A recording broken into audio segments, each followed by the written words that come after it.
Hey guys, or double D's, it's Disney Dwayne here on an episode of Disney Dust. In this episode, we're going to be reviewing Pete's Dragon.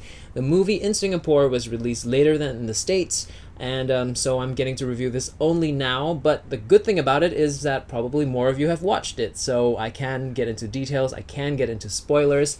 They used to release movies earlier than in the States here, and I hope that comes back, because that was kind of nice. In any case, we're going to do a little bit of a comparison between the 1977 remake of it as well as the current version. Now, actually, there isn't much of a comparison because they're actually quite vastly different. But in any case, aside from the fact that the boy's named Pete and the dragon's named Elliot, the themes are slightly different. Of course, there's a main theme of, like, where is home, what is family, but just in case, here's a little bit of trivia.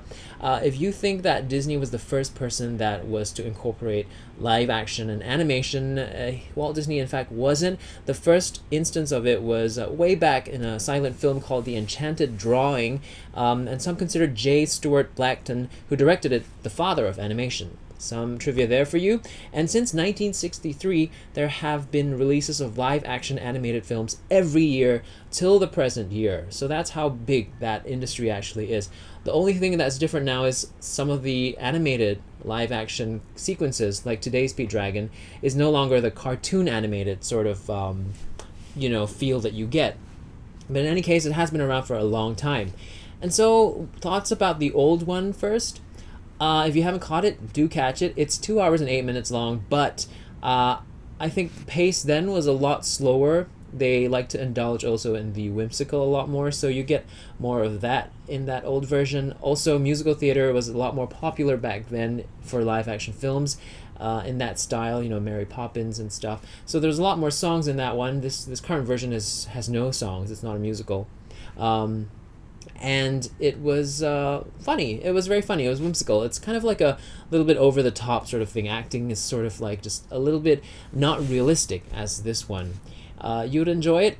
I thought the relationships were a lot more complex. There were a lot more characters involved. Not as simple a story as the current remake, which I enjoyed. I started watching this one and I thought, it's a little bit too simple, but at the end of it, I enjoyed it for its simplicity because the themes were fleshed out a lot more. It's more about the relationships between the few characters in this movie. There's a lot of green screen acting again for that little boy. Lots of little boys always green screen acting. I thought he did really well. More natural than the recent BFG actress little girl. Still not as good as I thought the Indian boy in the Jungle Book did. A lot better. But this guy was really endearing as well. He's he's up there. So themes of home I thought was really, really prevalent, and also I like the little sort of green echo sort of tribute and sort of theme that they also had. I thought it was really special how Pete chose the dragon in the end. It almost seemed that way, that he was going to go back with the dragon, and to me that was that possibility symbolizing that man and nature can exist together in a more natural environment than we have right now. So that was really important to me to think about that. How, in this movie also there's a theme of destroying homes, because the dragon ultimately is an animal that lives in nature, in the forest. So when you see man cutting down trees, that was the main enemy. There really wasn't an enemy in this movie, but it worked.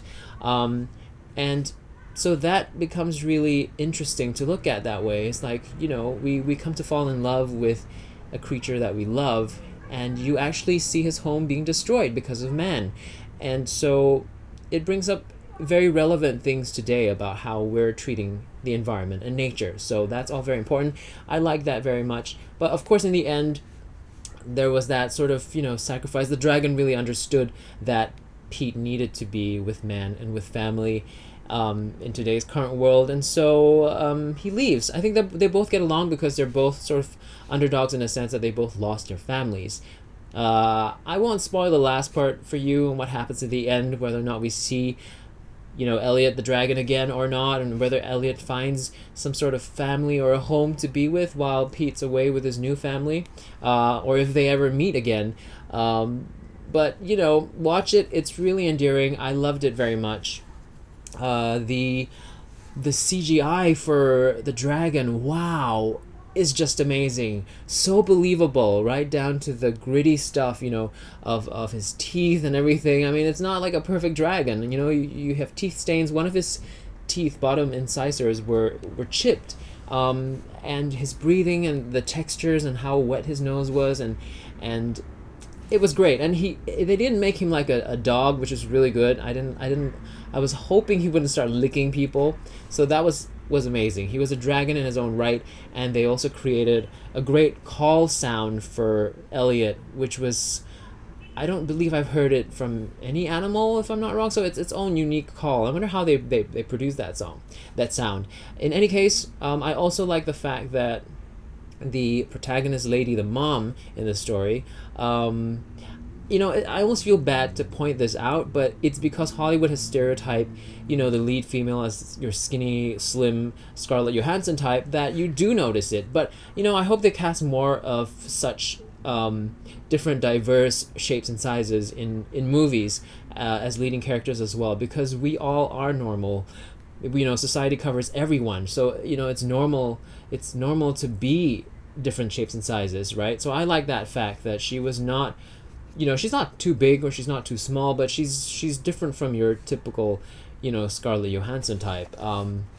So and I hope not to want to have to even talk about this in the future, because then it's just a non-issue. So I like that. Casting wise was great. A very simple tale, and of course with most Disney movies, it makes you want to cry a little bit. I do recommend it. So out of 10 stars, I would actually give it a 7.